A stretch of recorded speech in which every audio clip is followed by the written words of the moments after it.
वो इसका फटाफट बताएंगे सभी बच्चे। आर्टिफिशियल पर्सन सिंपली मीन्स अब कंपनी अपने नाम से कॉन्ट्रैक्ट कर सकती है, सेल कर सकती है, परचेज कर सकती है, किसी के खिलाफ केस फाइल कर सकती है, कंपनी के खिलाफ कोई केस फाइल कर सकता है। That's why company is an artificial person. But created by law means क्या मतलब हुआ इसका क्रिएटेड बाय लॉ का? क्रिएटेड बाय लॉ का सिंपल सा मतलब है कंपनी बातों से क्रिएट नहीं होगी। There is a process which you have to follow.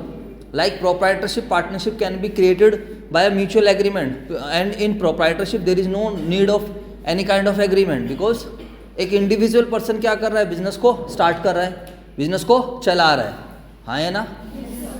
But अगर हम बात करते हैं पार्टनरशिप में तो आपको अपने सेम विजन का सेकंड पर्सन चाहिए and you can start the business. ठीक है भाई, डिसाइड करा and you can run the business. Mutually आप एग्री हो बिजनेस चलाने के लिए, for sharing the profits and losses and for contributing capital, for bearing the risk, then you can start the business.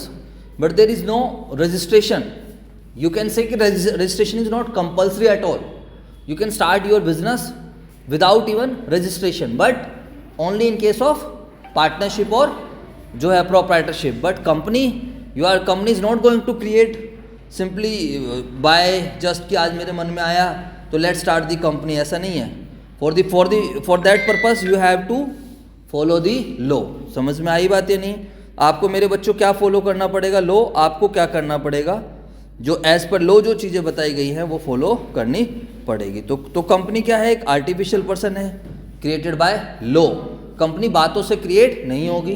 There are process कि आपको company का क्या नाम डिसाइड करना है, how much authorise capital you have to give, वो will be the share holders, आपके company के जो है सब्सक्राइबर्स कौन रहेंगे, शेयर होल्डर्स, काफ़ी सारे लॉज रहेंगे कंपनी के रिगार्डिंग जो आप कहाँ पे जाकर डिस्कस करोगे बच्चों, जो आपको ज़्यादा डिटेल में कहाँ पर देखने को मिलेगा? कंपनी लॉ में। समझ में आया नहीं है? कंपनी कैसे क्रिएट होती है, वो पाँच आई थिंक 6 तरीके के क्लोज होते हैं वहाँ पर। कैपिटल क्लोज है, सब्सक्रिप्शन क्लोज है, सुना होगा आपने, है ना, सिचुएशन क्लोज है, और क्या बोलते हैं, नेम क्लोज है। ठीक है ना, ऐसे आप 5-6 क्लोजेज वहाँ पर क्या करोगे, एक लिमिटेड जो लायबिलिटी क्लोज मिलेगा। ठीक है, तो वो सारी चीज़ें आपको वहाँ पर भी देखने को मिल जाएगी, ध्यान रखना आप सभी बच्चे। तो कंपनी एक आर्टिफिशियल पर्सन है, क्रिएटेड बाय लॉ। यहाँ पर सिंपल कहने का मतलब है कि कंपनी बातों से क्रिएट नहीं होगी, आपको इसको लॉ का प्रोसेस क्या करना पड़ेगा? फॉलो करना पड़ेगा। नेक्स्ट क्या है? Having separate legal entity. Company अलग है और उसके मेंबर्स अलग है और उसके शेयर होल्डर्स अलग है। कल को कंपनी कुछ गलत करती है तो उसके लिए share holder will not be responsible at all, या कंपनी के जो मेंबर्स हैं वो रिस्पॉन्सिबल नहीं रहेंगे। What is the meaning of perpetual succession? Company will be continue for an indefinite period. Company create हुई है by the process of law, तो company will be, if you have to liquidate it then it will be liquidated only through the process of law. समझ में आया नहीं है? ऐसा नहीं है कि आपने बस आपके मन में आया तो आज आपने कंपनी ओपन कर दी एंड कल कह रहे हो कंपनी बंद कर दो। नहीं, you can't open it as per your wish. There must be, you have to fulfil all the formalities. समझ में आया? All the compliances as per the companies act 2013।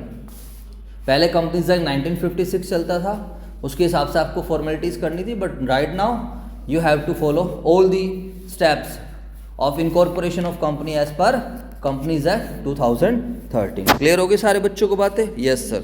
तो कंपनी एक आर्टिफिशियल पर्सन है, क्रिएटेड बाय लॉ है, having separate legal entity है, perpetual succession है, और क्या है मेरे बच्चों बताओ? Common seal. Perpetual succession means company is not going to effect by death, lunacy, insolvency. किसी मेंबर की, किसी शेयर होल्डर, किसी डायरेक्टर की डेथ हो जाए उससे कंपनी में फ़र्क नहीं पड़े।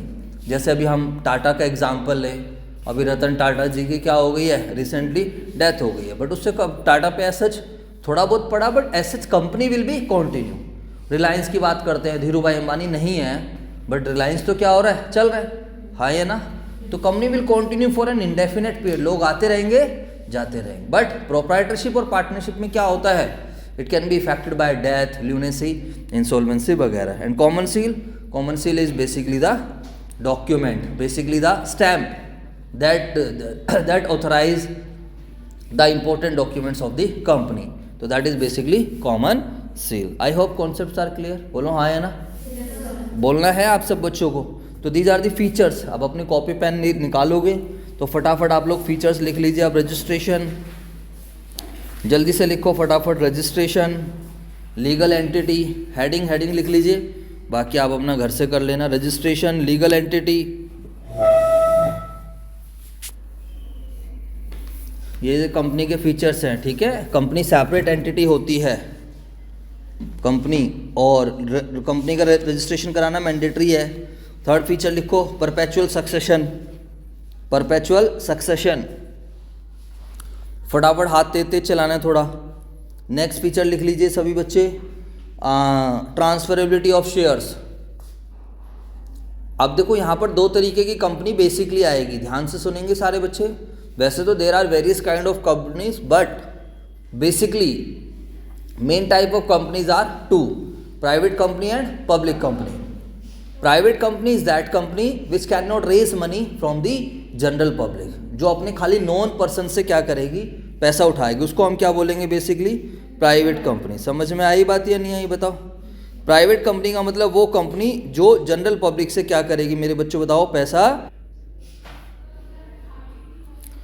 तो नेक्स्ट फीचर, अच्छा हाँ, I was explaining you there is a main two types of companies are there, that is private company and public company. Private company is that company which can not raise money from the general public. Private company के जो directors वगैरह वो अपने non person से ही क्या करते हैं, basically they raise the funds, ठीक है। And what is public company? Public company simply means the company which can raise money from the general public by issue of shares. तो जो पब्लिक कंपनी होती है, its share is easily transferable. Public company के shares को आप secondary market में easily क्या कर सकते हो, ट्रांसफर कर सकते हो। देखो प्राइमरी मार्केट से तो आपको whenever an investor is contracting directly to the company, तो वहाँ पर आपका प्राइमरी मार्केट में काम हो रहा है, everything is done through the demat account right now. But अगर आप लोगों ने एक बार शेयर सब्सक्राइब कर लिए हैं, then you can't give back to the company. फिर कंपनी की अपनी मर्जी है, कंपनी अगर उसको वापसी लेती है तो that is basically known as buy back of shares. क्या बोलते हैं हम उसको, बाय बैक, वो हम आगे जाकर पढ़ेंगे। बट आपने एक बार मेरी कंपनी में पैसा लगा दिया है, अब and now you are thinking कि यार अब मैं गलत फंस गई हूँ, मुझे यहाँ पैसा नहीं लगाना चाहिए, मुझे दूसरी कंपनी में लगाना चाहिए, तो you can sell share. But company को नहीं, जो दूसरे इन्वेस्टर्स उनको लग रहा है कि कंपनी में इस वाली कंपनी का खरीदे, डिमांड सप्लाई वाला कॉन्सेप्ट रहता है। तो प्राइवेट कंपनी के जो शेयर्स हैं they are not easily transferable, but जो पब्लिक कंपनी होती है उसके शेयर्स क्या होते हैं मेरे बच्चों, ईजिली ट्रांसफरेबल है। बात समझ में आई या नहीं? तो आपको ये ध्यान रखना है, प्राइवेट और पब्लिक कंपनी में main difference is of raising the funds. जो private company it can not raise money from the general public, but public company can raise money from anyone who is interested to invest through the issue of shares. अब shares वगैरह क्या होते हैं सब कुछ समझाऊंगा। ऐसे तो बहुत सारे डिफरेंसेज है कि प्राइवेट कंपनी में मिनिमम 2 मेंबर चाहिए, पब्लिक कंपनी में 7 मेंबर चाहिए। प्राइवेट कंपनी अपने नाम के पीछे क्या लगाती है, प्राइवेट लिमिटेड। पब्लिक कंपनी अपने नाम के पीछे क्या लगाती है, लिमिटेड। प्राइवेट कंपनी को प्रोस्पेक्टस इशू करने की नहीं है, पब्लिक कंपनी को प्रोस्पेक्टस क्या करना पड़ता है, इशू करना पड़ता है। प्राइवेट कंपनी अपना काम स्टार्ट कर सकती है जैसे उसको सर्टिफिकेट ऑफ इनकॉर्पोरेशन मिल जाता है, बट पब्लिक कंपनी को 2 सर्टिफिकेशन की ज़रूरत होती है, certificate of incorporation as well as certificate of commencement of business. Private company में जो डायरेक्टर्स होते हैं 2, आई थिंक पब्लिक कंपनी में मिनिमम आई थिंक कितने डायरेक्टर चाहिए होते हैं, 3 डायरेक्टर चाहिए होते हैं ना। किस में? नहीं, प्राइवेट में 2 चाहिए होते हैं, पब्लिक में 3 चाहिए होते हैं, ठीक है ना। मेंबर्स 7। प्राइवेट कंपनी के मैक्सिमम नंबर ऑफ मेंबर्स कितने हो सकते हैं, 200, और पब्लिक कंपनी के मैक्सिमम नंबर ऑफ कोई भी लिमिट नहीं। तो ये कंपनी लॉ में भी आप डिफरेंसेस वगैरह वहाँ पर भी देख लोगे। But main accounting point of view से अगर हम देखते हैं तो यहाँ पर आपको यही बात ध्यान रखनी है कि private company can not raise money from the general public, और public company can raise money from the general through the issue of share. समझ में आया? तो there is a point that is transferability of shares. तो private company में restrictions रहती है shares को ट्रांसफर करना, और पब्लिक कंपनी में शेयर्स क्या होते हैं मेरे बच्चों, ईजिली ट्रांसफरेबल। आई होप क्लियर है चीज़ें, हाँ या ना? yes, sir. चलो आगे चलते हैं। लिमिटेड लायबिलिटी पॉइंट बनाइए अगला, लिमिटेड लायबिलिटी ऑफ मेंबर्स। तो जो कंपनी है, जो कंपनी के जो मेंबर्स हैं उनकी लायबिलिटी क्या होती है, बेसिकली लिमिटेड होती है।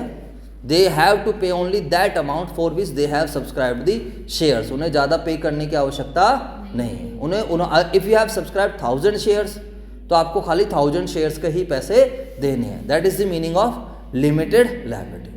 लेकिन अगर आप अनलिमिटेड कंपनी के मेंबर हो, शेयर होल्डर्स हो, in that case you have to pay unlimited amount also.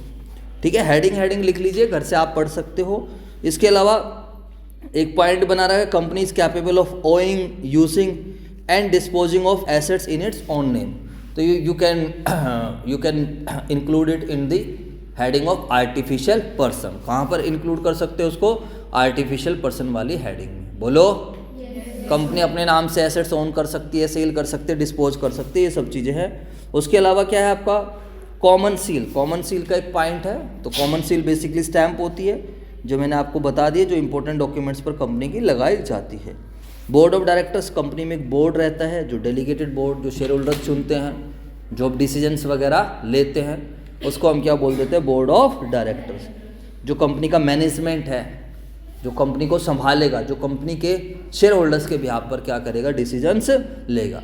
अब शेयर होल्डर्स ने तो पैसा लगा दिए, वो तो ओनर्स हो गए, अब वो रोज़ रोज़ थोड़ी आके बिजनेस में बैठे रहेंगे, तो उनके बिहाफ पर जो डिसीजंस ले रहा होगा उसको बोलते हैं बोर्ड या फिर डायरेक्टर्स। वो आप आगे जाकर पूरा सीए फाइनल में एक टॉपिक रहता है डायरेक्टर्स का। आई थिंक कंपनी लॉ में भी आपका एक चैप्टर है डायरेक्टर्स का, वहाँ पढ़ोगे कौन डायरेक्टर्स बन सकता है, कितने तरीके के डायरेक्टर्स हैं, executive director, non executive director, independent directors, क्या रोल है, वुमेन डायरेक्टर। अगर आपकी लिस्टेड कंपनी है वहाँ वुमेन डायरेक्टर भी आपको चाहिएगा।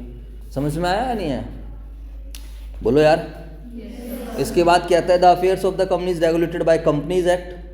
कंपनीज एक्ट के थ्रू ही आपको, कंपनीज एक्ट के प्रोविजंस के थ्रू रहकर ही काम करना है। नेक्स्ट क्या है? Buyback of shares. Section 68 companies act का अलाउड करता है बायबैक, बट बायबैक की काफ़ी सारी कंडीशंस है, वो जब चैप्टर आएगा तब हम डिस्कस कर लेंगे। Company is not a citizen, ध्यान रखना, कल को आपसे एमसीक्यू में पूछ लेते हैं क्या कंपनी सिटीजन है? नहीं, ये सिटीजन नहीं माना जाता है। सिटीजन सिंपली मीन्स कि यार जो अपने नाम, जो जिसके पास वोटिंग राइट आ जाए। क्लियर हो गए सारे बच्चों को? ये थोड़ा थियोरटिकल पॉइंट ऑफ व्यू से मैंने चीज़ें बता दी हैं, बट मैं अगर यहाँ पर अब ये सारी चीज़ बताऊँगा, चलो फिर भी आप पहले थोड़ा नोट्स के पॉइंट ऑफ व्यू से चलते हैं, फिर हम थोड़ा और आगे चले जाएंगे। क्लियर है सब बच्चों को? चलो, पहला है हमारे पास शेयर कैपिटल। वैसे तो डिफरेंट काइंड्स ऑफ कंपनीज भी मैं आपको बता सकता हूँ, बट इसको हम बाद में देख लेंगे। अभी हम थोड़ा अकाउंटिंग पॉइंट ऑफ व्यू पर आते हैं। क्लियर हो गए सब बच्चों को? डिफरेंट काइंड्स ऑफ कंपनी कैसे इनकॉर्पोरेट होती है, या आप कंपनी लॉ में देखना, और नहीं आएगा समझ तो मुझे बता देना। अभी थोड़ा हम अपने आप को अकाउंटिंग पॉइंट ऑफ व्यू पर खींच कर लेकर आते हैं, अदरवाइज तो फिर इसी में काफ़ी टाइम लग जाएगा। आई होप सब बच्चों को थोड़ा कॉन्सेप्ट क्लियर हो चुका है, कंपनी क्या है, कंपनी के फीचर्स क्या है। और जब भी आप टॉपिक्स पढ़ोगे, जब भी आप चैप्टर्स पढ़ोगे, तो you have to assume that you are an accountant of public company. कौन सी कंपनी के अकाउंटेंट ऑफ? Public company. क्योंकि प्राइवेट कंपनी में ज़्यादा काम इतना रहता नहीं है, पब्लिक कंपनी ही जनरल पब्लिक को क्या करती है? शेयर्स वगैरह इशू करते हैं। वहीं फॉरफीचर की बात आएगी, वहीं री इशू की बात आएगी। क्लियर हो गई सब बच्चों को? Now the question is what is share capital. क्या है क्वेश्चन हमारे पास? Share capital. ये मैंने नोट्स में सब लिखवा रखा, अपनी लैंग्वेज में लिखे हुए हैं। तो देखो, शेयर कैपिटल का मतलब होता है ये जो कंपनी अमाउंट रेज करती है from the general public by issue of shares. For example मैं कहता हूँ मुझे 1 करोड़ रुपए की ज़रूरत है। 1 करोड़ तो खैर बहुत छोटा अमाउंट हो गया, मान लेते हैं मुझे 10 करोड़ रुपए की ज़रूरत है। कितने की ज़रूरत है? 10 करोड़। अब भाई देखो, कोई भी बिजनेस चल रहा होता है, it will be run through the funds. If you don't have the funds then business can not be run. समझ में आई बात है? नहीं, basically fund is the main element for running a business. अब पैसा भी होना चाहिए, आइडियाज़ भी होने चाहिए, अच्छी टीम भी होनी चाहिए, एंड अच्छे लोग भी होने चाहिए, मतलब स्किलफुल पर्सन। आपका आइडिया में भी वो होना चाहिए कॉन्सेप्ट कुछ, तब जाकर आपकी कंपनी क्या होती है? बेसिकली रन होती है। अब मान लेते हैं मेरे पास सब कुछ है, मैंने कहा यार ठीक है, मेरे पास आइडिया भी है, कॉन्सेप्ट भी है, टीम भी है, अच्छी है, but I am lacking with the funds. Now in that case what I will do? I will say कि भाई जो मेरे ऊपर बिलीव करते हैं वो लोग मेरे बिजनेस में क्या करो? पैसा लगाओ। समझ में आया नहीं है? अब मैंने बोला कि I want to raise 10 crore rupees, तो अगर जो मैं 10 करोड़ रुपए उठाना चाह रहा हूँ फ्रॉम द जनरल पब्लिक, तो उसको जो 10 करोड़ रुपए मैं रेज करना चाह रहा हूँ, that is basically share capital. उसको हम क्या बोलेंगे? Share capital. समझ में आया नहीं है? यानी कि जो हम अमाउंट रेज कर रहे हैं। अब क्वेश्चन ये है सर 10 करोड़ रुपए कौन देगा आपको? आप पूरे इंडिया में घूम लो, पूरे वर्ल्ड में कोई दे दे वेंचर कैपिटलिस्ट वगैरह है, किसके पास ज़्यादा पैसा, वो शार्क टैंक वगैरह आपने देखा हो तो देख लिया करो कभी कभार, और एक आधा एपिसोड डेली बेसिस पे देखोगे तो उसके काफ़ी सारे कीवर्ड जो बोलते हैं शब्द वो आपको समझ में आएगा। वहाँ पर ज़्यादातर प्राइवेट लिमिटेड वाले लोग पहुँचते हैं और वो खाली उनसे कुछ पैसा क्या कर रहे होते हैं, डिमांड कर रहे होते हैं, और वो जो डिमांड कर रहे होते हैं बदले में वो जो भी शार्क्स रहते हैं वो कहते हैं ठीक है भाई हम आपके बिजनेस में पैसा, आप कितने % इक्विटी दोगे हमें, तो वो इक्विटी शेयर्स की तो बात चल रही है, वो यहाँ पर आएगा अभी। तो मैंने बोला भाई मैं 10 करोड़ रुपए रेज करना चाहता हूँ, 10 करोड़ रुपए मुझे देगा कौन, कोई भी नहीं देने वाला, चाहे मेरे विजन में जितना मर्जी एश्योरेंस क्यों ना हो कि चल जाएगा सर, आप कमा लोगे, अच्छा प्रॉफिट्स होगा, नो डाउट, ये हमें आप पे पूरा भरोसा है। But when it comes to raising the funds, when it comes to giving the funds, कि यार 10 करोड़ सर एक बहुत बड़ा अमाउंट है, तो जो मैं 10 करोड़ रुपए रेज करना चाहता हूँ that is basically known as share capital. समझ में आया सारे बच्चों को? बोलो। अब क्वेश्चन ये है कि सर ये कैसे होगा? अब जो कंपनी की जो शेयर कैपिटल होती है उसको फिर छोटे छोटे पार्ट्स में क्या करा जाता है, डिवाइड किया जाता है, and the smallest part of the share capital of a company is basically known as share. क्या बोलेंगे हम उसको? शेयर। मुझे 10 करोड़ रुपए उठाने हैं तो एक के सामने 7 जीरो आती है 1 करोड़ में, 10 के सामने 7 जीरो आ गई, मैंने क्या करा 100 रुपये का एक शेयर बना दिया। कितने का बना दिया?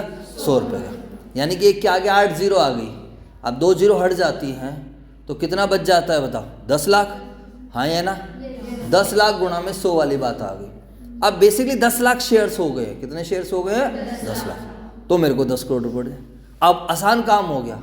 मैंने कहा यार ठीक है कोई बात नहीं, डोंट वरी, आप 10 करोड़ नहीं दे सकते, नो इशू, बट आप क्या करो जितने आप शेयर लेना चाहो उतने शेयर्स आप ले सकते हो। ये इन्विटेशन पूरी जनरल पब्लिक को दिया गया। अब इस बच्चे ने बोला सर मैं तो 500 शेयर ले सकती हूँ। मैंने कहा 500 ले लो, तो 500 गुणा में 100, 50,000 रुपये दे दो। इन्होंने बोला सर हम तो 100 ले सकते हैं, 100 गुणा में 100 कितना हो गया? 10,000 रुपये। जैसे मैं आपको बोलूँ आपको 3rd फ्लोर पे जाना है और आपको मैं बोलूँ विदाउट एनी स्टेयर जाना है, लिफ्ट भी नहीं है, तो आप बोलोगे सर ये तो बड़ा इम्पॉसिबल सा काम है, कैसे पहुँच जाऊँगा मैं? लेकिन हम स्टेप वाइज तो जा सकते हैं। तो वही एक तरीके का था कि भाई मेरे को 10 करोड़ रुपये उठाने हैं और अगर मैं किसी एक पर्सन से रेज करना चाहूँगा then no one is going to contribute. समझ में आई बात है नहीं? तो जो 10 करोड़ रुपए मैं रेज करना चाह रहा था that was my share capital. अब मैंने कंपनी को कंपनी की कैपिटल को छोटे छोटे पार्ट्स में क्या कर दिया? डिवाइड कर। और जो स्मॉलेस्ट पार्ट होता है, इधर देख लीजिए सारे बच्चे, the smallest part of the share capital of the company is basically known as share. Share का मतलब होता है अंश, अंश का मतलब होता है टुकड़ा। Like you are the smallest part of your family. आप जैसे 4-5 जने मिलकर देन एक फैमिली क्या हो रही है? बन रही है। समझ में आया नहीं है? अब जो पर्सन शेयर होल्ड करता है उसको बोलते हैं हम share holder, and share holders becomes the owner. आप कंपनी के क्या बनते हो? ओनर। वो बात अलग है, कोई छोटा ओनर है, कोई जिसके पास ज़्यादा शेयर है उसके पास ज़्यादा वोटिंग राइट्स आएंगे। समझ में आया ना? वो बड़ा ओनर बन जाए, जिसके पास कम शेयर है तो कम रहे। आई होप कॉन्सेप्ट क्लियर हो गया सब बच्चों को। वरना का यही नहीं पता रहता है कि यार क्या बोलते हैं सर हमारे शेयर का मतलब क्या है। तो जो कंपनी के जो कैपिटल का स्मॉलेस्ट पार्ट होता है that is basically known as share. तो कंपनी की कैपिटल छोटे छोटे पार्ट्स में डिवाइड होती है। अब जैसे कि हमने अपने 10 करोड़ रुपए को डिवाइड कर दिया, और किस में डिवाइड कर दिया? 10 लाख शेयर्स और एट द रेट 100। तो एक शेयर कितने रुपए का हो गया बताओ? 100 रुपये का। तो एक वो जो है शेयर, एक यूनिट, स्मॉलेस्ट यूनिट है कैपिटल की। क्लियर हो गई सब बच्चों को? चलो जी सर। तो share capital of a company is divided into small units, each unit is termed as share. हर एक यूनिट्स की एक क्या होती है? फेस वैल्यू होती है। क्या होती है? Face value. लाइक 100 रुपये का शेयर है, 10 रुपये का, 20 का है, 50 का है, जो सब चीज़, उसको हम नॉमिनल वैल्यू भी बोलते हैं, इशू और पार वैल्यू भी बोलते हैं। अरे हाँ या ना?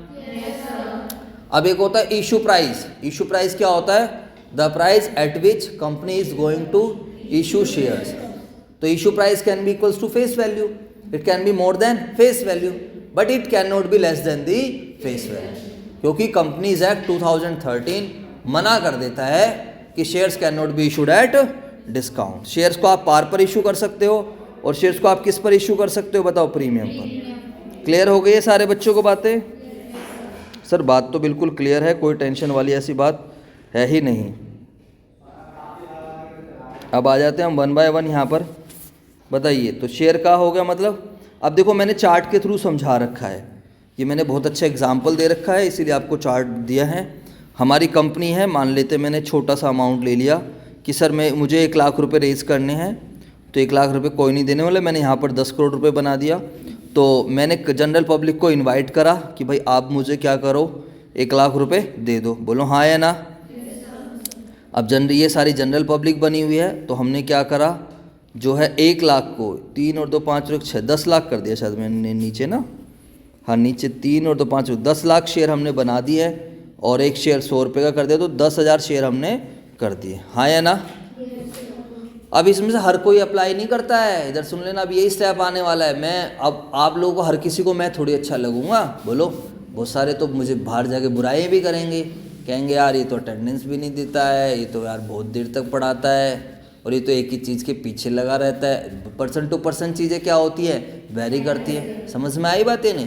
तो वही वाली मैं आप लोगों को बोल रहा हूँ, मेरा प्लान अच्छा है, आप मेरे बिज़नेस में पैसा लगाओ, आपको फ़ायदा होगा, आपको शेयर मिलेंगे, कंपनी के मालिक बनोगे, कल को कंपनी प्रॉफिट्स करेगी, I will pay you dividend, आपके शेयर्स की वैल्यू बढ़ेगी।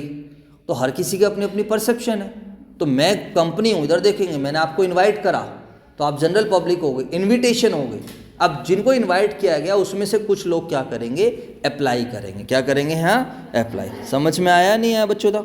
तो पहले स्टेप में इन्विटेशन होता है, and there is no entry of for invitation. अब मैं अकाउंटिंग की तरफ जा रहा हूँ, ध्यान से समझेंगे, क्योंकि accounting records only monetary transaction. Accounting कहता है if a transaction have relation with money then it will be recorded, otherwise नहीं। अब मैंने आपको इनवाइट करा है कि आप मेरे शेयर्स ले लीजिए, तो आप मुझे बताओ क्या इनविटेशन की कोई एंट्री रिकॉर्ड होगी? बोलो। पढ़ा रहा हूँ तो मेरी तरफ भी देखना है, ठीक है, रिएक्ट भी करना है। और ऐसा नहीं हम नोटिंग करते जा रहे हैं, समझ नहीं आ रहा है। तो मैं कंपनी हूँ, मैंने आप लोगों को बोला भाई आप मेरे शेयर्स ले लेना, आई एम इन्वाइटिंग, तो there will be no entry for invitation because no monetary transaction has taken place. समझ में आई बात? अब now some of you will apply in my company कि सर हमें आपके ऊपर बहुत अच्छा लगा, और सर हमें जो है आपका विज़न बहुत क्लियर है, हमारे पास पैसा भी लगा पड़ा है, हम इन्वेस्ट करना चाहते हैं। तो आप लोगों ने क्या करा मेरे बिजनेस में, कुछ लोग इंटरेस्टेड हैं, दे वांट टू अप्लाई। अब जो लोग अप्लाई करेंगे वो मेरे को फ़ोन करके नहीं बोलेंगे कि हाँ यार सर का नंबर तो आ गया, सर को फ़ोन करके व्हाट्सएप पे मैसेज डाल देते हैं, सर मेरे लिए 50 शेयर रख लेना, मेरे लिए 20 शेयर रख लेना, मेरे लिए 100 शेयर। मैंने कहा नहीं बेटा, ऐसे नहीं होता। कंपनी पूरा सिस्टमेटिकली चलती है, तो you have to pay advance money, you have to pay the application money. समझ आया नहीं है? तो जो आप लोगों ने क्लास 12th में एंट्री पढ़ी थी, पहली entry that was bank account debit to share application, तो that entry was of you are applying and company को एप्लीकेशन का पैसा क्या है, मिल रहा है। अरे बोलो हाँ है ना? yes, तुम्हारे पॉइंट ऑफ व्यू से एंट्री नहीं हो रही है, एंट्री किसके पॉइंट ऑफ व्यू से होगी? कंपनी। आप कंपनी के अकाउंटेंट हो, तो जो पहली एंट्री हम बनाते थे बैंक अकाउंट डेबिट, कंपनी के पास पैसा आ रहा है, तो bank account debit to share application. Why share application is crediting? क्योंकि एप्लीकेंट्स अप्लाई कर रहे हैं and applicants are the person. और पर्सनल अकाउंट का हमने क्लास 11th में रूल पढ़ा था, what was the rule of personal account? Debit the receiver, credit the giver. तो एप्लीकेंट्स पर्सन्स हैं, दे आर गिविंग, तो that's why credit the giver. Bank भी एक पर्सन होता है, आर्टिफिशियल पर्सन, तो बैंक रिसीव कर रहा है हमारा। इधर देखेंगे तो क्या रूल बना? Debit the receiver, bank receiver है इसलिए। या फिर मॉडर्न अप्रोच से भी आप समझ सकते हो, तो बैंक हमारी एसेट्स है, क्या है? एसेट्स। और एसेट्स बढ़ेगी तो क्या करेंगे? डेबिट करेंगे, तो बैंक डेबिट हो जाएगा एंड टू शेयर एप्लीकेशन। समझ में आया? तो यहाँ पर चार्ट को देखेंगे, ब्लैक कलर से लिखा हुआ है कंपनी, और कंपनी क्या कर रही है मेरे बच्चों बताओ? शेयर इशू बाद की बात है। स्टेप 1 इनवाइट जो है, कंपनी यहाँ पर इनवाइट कर रही है जनरल पब्लिक को, तो इनविटेशन की कोई एंट्री नहीं होगी इसमें से जनरल पब्लिक। फिर सेकंड स्टेप में क्या कर रही है? एप्लीकेशन, एरो आप देखोगे तो पैसा देते लोग अप्लाई करते हैं। उसके बाद थर्ड स्टेप में कंपनी क्या करेगी? शेयर इशू करेगी। समझ में आया नहीं आया बच्चों? अब जो थर्ड स्टेप अगर आपको याद हो क्लास 12th वाला, तो थर्ड स्टेप में कंपनी के पास 2 ऑप्शन होते हैं, या तो कंपनी शेयर इशू करेगी या मना कर देगी कि हमने हमारा मूड चेंज हो गया। बोलो हाँ या ना? yes, कई बार कंपनी एप्लीकेशन रिजेक्ट कर देती थी। अब रिजेक्ट कर देंगी तो क्या एंट्री क्या होगी? पहली वाली एंट्री का रिवर्स हो जाएगा। तो क्या एंट्री होगी बताओ सारे बच्चे? Share application account debit to bank. लेकिन अगर कंपनी ने शेयर क्या कर दिए? इशू कर दिए, तो एंट्री क्या हो जाएगी? नाउ अब आप ओनर बन जाओगे। क्या बन जाओगे? ओनर। पहले आपने अप्लाई करने से सर्टेनिटी नहीं थी कि भाई आप जो है कंपनी के वो हो। अप्लाई का मतलब ये नहीं है कि आप कंपनी के मालिक बन गए हो, क्या पता शेयर मिले या ना मिले। बट जब कंपनी ने शेयर अलॉट कर दिए, आपको शेयर दे दिए हैं, तो now you are the owners of the company. तो यहाँ पर फिर एंट्री क्या होगी मेरे बच्चों बताओ? Share application account debit to share capital. समझ में आया? और लॉजिक क्या है? एप्लीकेशन टेम्परेरी अकाउंट था, दैट इज कैंसल्ड। अब वो जो है now you have become the owner, तो that applicant has been converted to the owner, तो that's why capital is created. और कैपिटल क्रिएट हो रही तो मालिक बन गए। कैपिटल के बैलेंस क्या है? क्रेडिट। ओवरऑल अगर आप देखते हो तो पैसा आया है, you have pay the funds to the company, first effect is that, and second you have become the owner. समझ में आया सब बच्चों को? चलो वो सब आगे आ जाएगा, डोंट वरी, आगे नोट्स में भी सब कुछ लिखा हुआ है। बट आप फर्स्ट ईयर के बच्चे हो तो मैं आपको थोड़ा एडवांस में बताते हुए भी चल रहा हूँ, ठीक है। Some related terms like public applied. Applied का मतलब क्या होता है? Demand, how much shares have been demanded by the public. Like in the if the demand is more than the number of issued shares. मान लीजिए मैं 10,000 share issue कर रहा हूँ and the public is demanding for 12,000, तो this is known as over subscription. इसको मेरे बच्चों क्या बोलेंगे हम? Over subscription. ये क्वांटिटी बेस्ड कॉन्सेप्ट है। मेरे पास डिमांड ज़्यादा आ रही है, ओवर सब्सक्रिप्शन। याद है आप में से? चलो थोड़ी बहुत आपकी भी नॉलेज चेक कर लेते हैं। तो ओवर सब्सक्रिप्शन में what was the solution with the company, what was the solution with the directors? क्या करते थे हम?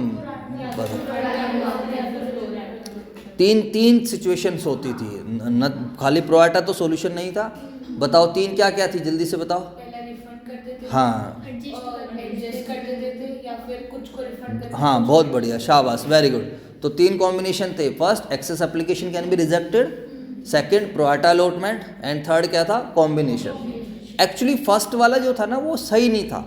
If we are rejecting excess application तो कुछ लोग ऑब्जेक्शन उठा देते थे, यार you are not following the principle of equality. इधर देखेंगे, अब मान लो तुम सबने मेरी कंपनी में इंटरेस्ट लिया, इधर देखेंगे सारे बच्चे, मेरे पास 10,000 शेयर है और तुम सबने 4 या मान लेते हैं यहाँ पर कितनी लाइन है? 2-2 हज़ार की 6 लाइन है, 6 कॉलम्स हैं, इधर देख लीजिए। और मेरे पास लोगों ने इंटरेस्ट लिया, सभी बच्चों ने, और मेरे पास एप्लीकेशन आ गई 12,000 की, but I can issue only 10,000। तो मैं तो डायलेमा में फंस गया।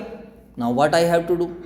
तो मैंने कहा अच्छा एक काम करो, पहली 5 को दे दो, आसान सॉल्यूशन, 2 2 2 2 5, और बाकी जो बच गई हैं उनको मना कर दो। पहले 5 वाले रो तो खुश हो जाएंगी, यार सर ने हमें शेयर दे दिए, लेकिन वो जो दिन 2 रो को नहीं मिला, वो बाहर जाकर बोलेंगे अरे यार भाई हमने पैसे नहीं दिए थे क्या, हमने अप्लाई नहीं करा था क्या, यार सर ने तो यहाँ पार्शलिटी कर दी, हमें सर ने शेयर नहीं दिए। तो that was the limitation of excess application are rejecting. ये उसी तरीके से है कि घर में 3 बच्चे हैं और पापा 2 चॉकलेट लेकर आए, और पापा ने क्या करा, 2 बच्चों को दे दी और एक को नहीं दी, तो एक तो नाराज़ होना ही होना है, बोलो हाँ है ना। इसलिए फिर in case of over subscription, जब ज़्यादा डिमांड है, then the solution was, best solution क्या था कि pro rata allotment. Pro rata allotment means proportionate allotment. इधर देखेंगे व्हाट इज प्रपोर्शनेट अलॉटमेंट? सबके हितों का ध्यान रखना। क्या आपको मेरी बात समझ में आ रही नहीं आ रही? ठीक है, अगर 2 चॉकलेट्स हैं, 3 बच्चे हैं, तो सर आप क्या करो, उसको उसी को बाइफरकेट करो। यहाँ पर क्या है, 2000 2000 2000 6 रोज थी, 12,000 की डिमांड थी, तो आपके पास 10,000 थे, तो आप सबको थोड़ा थोड़ा दो, लेकिन सबको दो। समझ में आया? That was second option. और in case of pro rata allotment, जो एक्सेस पैसा आता था उसको हम कहाँ यूज़ करते थे? अलॉटमेंट पर। वो धीरे धीरे माइंड रिकॉल कर लेगा। और थर्ड कॉम्बिनेशन था कि जो एक्सेस है उसको हम क्या कर रहे हैं, दोनों कुछ रिजेक्ट कर रहे हैं, कुछ प्रोराटा अलॉटमेंट। फुल्ली सब्सक्रिप्शन में कोई टेंशन नहीं होती, बोलो हाँ या ना। सर इसमें तो 5 बच्चे हैं घर में, 5 चॉकलेट आई हैं, लड़ाई वाली बात ही नहीं है। तो फुल्ली सब्सक्रिप्शन बहुत ज़्यादा आसान होता है, और अंडर सब्सक्रिप्शन तो और भी ज़्यादा आसान है। हम लोग 10,000 शेयर्स इशू कर रहे हैं, but public is demanding for 8,000 9,000, तो this is under subscription. But अगर आपको पता हो, सेबी की गाइडलाइंस है, मिनिमम 90% सब्सक्रिप्शन आपको क्या होना चाहिए, रिसीव होना चाहिए, तभी आप क्या करोगे, शेयर्स इशू करो। आई होप क्लियर हो गई बात सब बच्चों को। तो जो आपके पेपर में आने के चांस रहेंगे ध्यान रखना, वो कौन से वाला आएगा बताओ फटाफट, ओवर सब्सक्रिप्शन। चलो जी सर, बहुत बढ़िया सर, मज़ा आ गया। तो हमें what are the types of share capital, share capital कितने तरीके की है?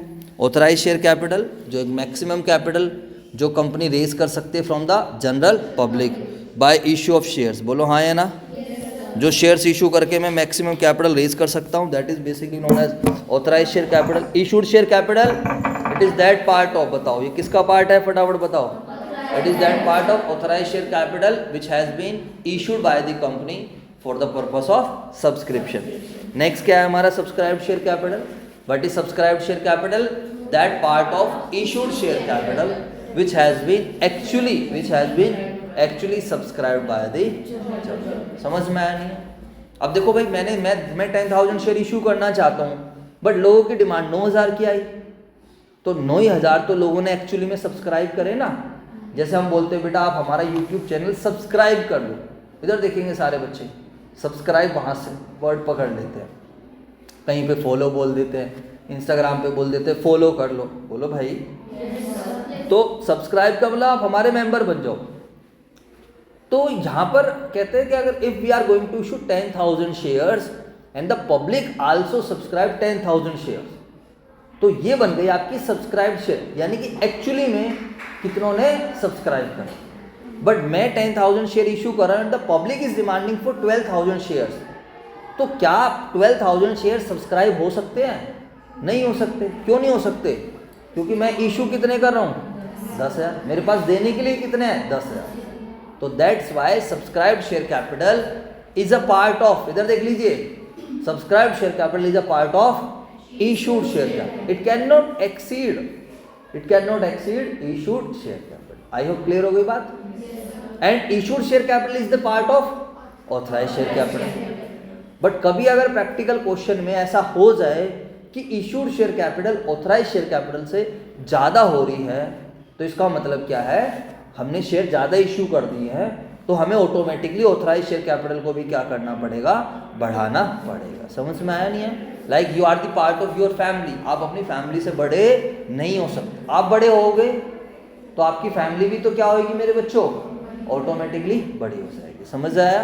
तो ऑथराइज शेयर कैपिटल को नॉमिनल कैपिटल भी बोलते हैं, रजिस्टर्ड कैपिटल भी बोलते हैं। मतलब देख लीजिए, मैक्सिमम कैपिटल जो एक कंपनी रेज कर सकती है। जब कंपनी इनकॉर्पोरेट होती है, उसको डिसाइड करना होता है कि क्या हमें ऑथराइज शेयर कैपिटल रखने हैं। बाकी ये सब चीज़ें डिटेल में आप कहाँ पढ़ोगे, कंपनी लॉ। पूरा शेयर का एक चैप्टर रहेगा, पूरा डिबेंचर का चैप्टर रहेगा। अब मैं ये सब कराने लग जाऊँ तो अकाउंटिंग में मैं फिर बहुत पीछे रह जाऊँगा। बात समझ में आई? तो sir, issue authorise capital, issued share capital, subscribed share capital and subscribed share capital मेरे बच्चे कितने पार्ट्स में डिवाइड है, जल्दी से बताएंगे सारे बच्चे? 2 पार्ट्स में। बहुत ही बढ़िया, बताओ। अब वो 2 पार्ट्स कौन कौन से हैं? Subscribed and fully paid up, subscribed but not fully paid. चलो, अब आप में से कोई बच्चा बताएगा what is subscribed and fully paid up? थोड़ा थोड़ा मुझे भी आइडिया लगता रहे ना, हमारे पास कितने अच्छे बच्चे हैं, किस तरीके के हैं। हाँ जी, कोई भाई नोट्स में देख के नहीं बताना, लेकिन हाँ जी बताओ। हाँ, बैठ के बता दीजिए। Sir, subscribe and fully paid up मतलब कि जैसे हम शेयर इशू करते हैं, तो हमने 10 रुपीज़ का शेयर इशू करा है और हमने उसको 3 पार्ट्स में डिवाइड कर दिया, एप्लीकेशन, अलॉटमेंट और फर्स्ट कॉल या फाइनल कॉल। ठीक है। तो अगर उसने तीनों, जैसे जब कॉल करी उसने तीनों दे दिया, पेमेंट कर दी है, तो वो फुल्ली पेड अप हो गया। और लेकिन जब हमने उसको फर्स्ट एप्लीकेशन मनी उसने दे दी, लेकिन जब हमने अलॉटमेंट करी उसने तब पेमेंट नहीं करी, और जब फर्स्ट एंड फाइनल कॉल करी उसने पेमेंट नहीं करी, लेकिन उसको अलॉट कर चुके हैं शेयर, सब्सक्राइब कर चुका है वो शेयर, लेकिन उसने फुल्ली पेड अप नहीं करा है। चलो, और कोई बच्चा? हाँ, अच्छा, मेरा आपसे क्वेश्चन है, मान लो मेरा 100 रुपये का शेयर है, बट मैंने मंगाए ही 80 हैं, कंपनी अभी मंगाई नहीं रही है, कंपनी की मर्जी होती है कि जैसे भी मंगाए पैसे, कंपनी ने फाइनल कॉल अभी मंगाई नहीं है, तो फिर वो वाली कैपिटल क्या बनेगी? Subscribe and fully paid up बनेगी या subscribe but not fully paid up? हाँ, हाँ, चलो कोई, देखो यहाँ पर आप लोग गलती कर रहे हो।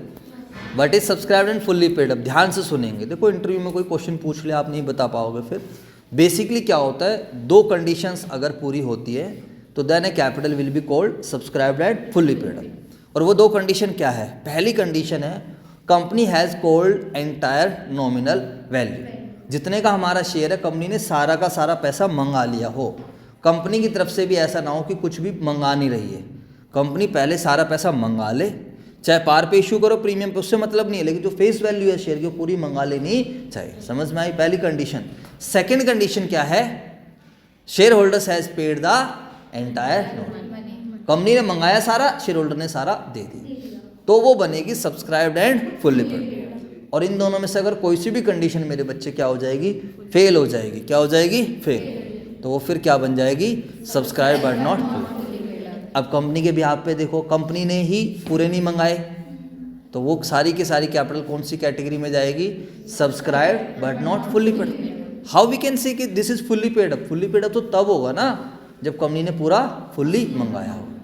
या फिर दूसरा एग्जाम्पल, कंपनी ने पूरे 100 मंगा लिए, कंपनी ने पूरे 100 मंगा लिए, बट शेयर होल्डर्स ने अलॉटमेंट नहीं दी या फर्स्ट कॉल नहीं दी, तो जो शेयर होल्डर डिफॉल्ट कर रहे हैं वो आएंगे खाली किस में? Subscribe but not full. फिर बाद में कॉल सिनेरियर, फॉर फ्यूचर इशू, ये वाली सारी चीज़ जब बैलेंस शीट करेंगे तब हम डिस्कस कर लेंगे, हाँ या ना? Yes sir. अब जैसे कि मैंने 1 लाख शेयर इशू करे, मेरी तरफ देखो सारे बच्चे, मैंने 1 लाख शेयर, 5000 शेयर पे डिफॉल्ट हो रहा है, 5000 शेयर पे बंदा अलॉटमेंट और कॉल का पैसा नहीं दे रहा, कंपनी ने सारे पैसे मंगा लिए, तो यहाँ दोनों कैपिटल बनेगी। वाई? 95,000 पे तो दोनों कंडीशन पूरी हो गई। बताओ बताओ कौन सी दोनों कंडीशन पूरी हो गई? जल्दी से बताओ। कंपनी ने क्या करा? पूरे मंगा भी लिए और शेयर होल्डर ने पूरे दे भी। 95 के लिए बोलो ना भाई, 5000 के लिए क्या हुआ बताओ? कंपनी ने मंगा तो पूरे लिए बट शेयर होल्डर ने नहीं दिए, तो दोनों कैपिटल बन गई, subscribed and fully paid up subscribe. समझ में आया नहीं है? तो ये ध्यान रखना, ज़्यादातर बच्चों को पता नहीं रहता, नोट्स में भी लिखा होगा, देखो ध्यान से। अच्छा, ये मैंने शायद यहाँ पर एक्सप्लेन नहीं कर रखा है, बट चलो क्या नाम है, कई यहाँ पर कुछ कोट्स भी लिखे हैं, वो भी देख लो आप क्या लिखा है। Even fool seem smart when they are quiet. ठीक है, तो मतलब कहने वाला अगर आप शांत हो तो अगर आप नालायक भी हो तो भी आप स्मार्ट लगोगे। उसके अलावा एक और कोट लिखी थी ऊपर स्टार्टिंग में, aim for the moon if you miss you may hit a star. तो कहने का मतलब है लाइफ में हमेशा क्या करना है? आपको बड़ा सोचना है। क्या आपको मेरी बात समझ में आई या नहीं आई? बोलो।